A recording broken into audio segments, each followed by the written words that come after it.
Do you have any trick-or-treaters last night, Sam? I did not, unfortunately, Brooke. Did you even set out candy? I sure did. Here's Okay. the deal. I had tennis yesterday evening. I put a big bowl out in front of my apartment. I said, Still have there? at it. Grab a couple of pieces. Got home, nothing was taken. I was being a nice, courteous neighbor. It was Brooke, a how rough about you? night. It was cold. For the 20-month-old I have coming up this week, Yeah. she was not a fan. Yeah. We lasted all but 2 minutes. So. Chilly out there. I really hope everybody stayed bundled up. How many trick-or-treaters did you have? We had 350 pieces of candy that we set out. I think people took it by the handful is what I'm trying to get at. Okay. And it was gone by the time we came home. Wow, well that's great. Yeah. Wow, you live in a happening area then. That's awesome.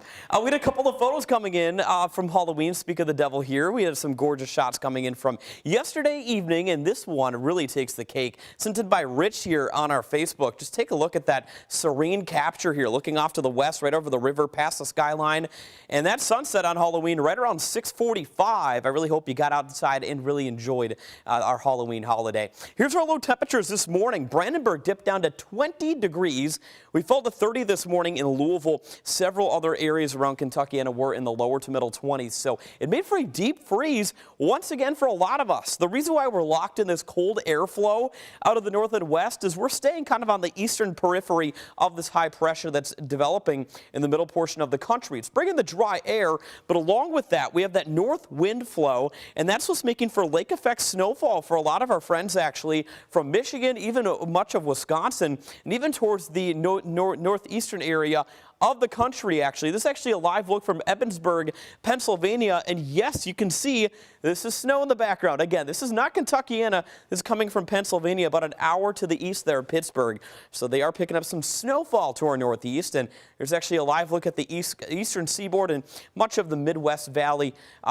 Temperatures so far stepping out the door. 41 for our friends in Nashville. A shock to the system, even as far north as Des Moines, Iowa, and Chicago, where a lot of them are still in the mid to low 30s at this hour. We're long gone out of the 30s so far through the course of the afternoon. Later tonight, we are going to be dipping down throughout the either side of 30 degrees or so once again tonight. So kind of another freeze is in the works for us again tonight. But for the most part today, bright and cool, a high of around 48 degrees. And once again, we're going to be enjoying that sunshine. Take a look at this temperature trend.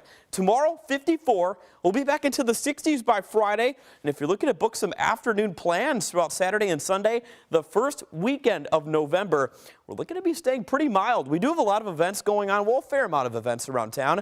Churchill Downs racing here. Of course, IU and U of L both have football games on Saturday afternoon. So again, we are expecting to see mid to upper 60s, if not hitting 70 in some areas by Sunday.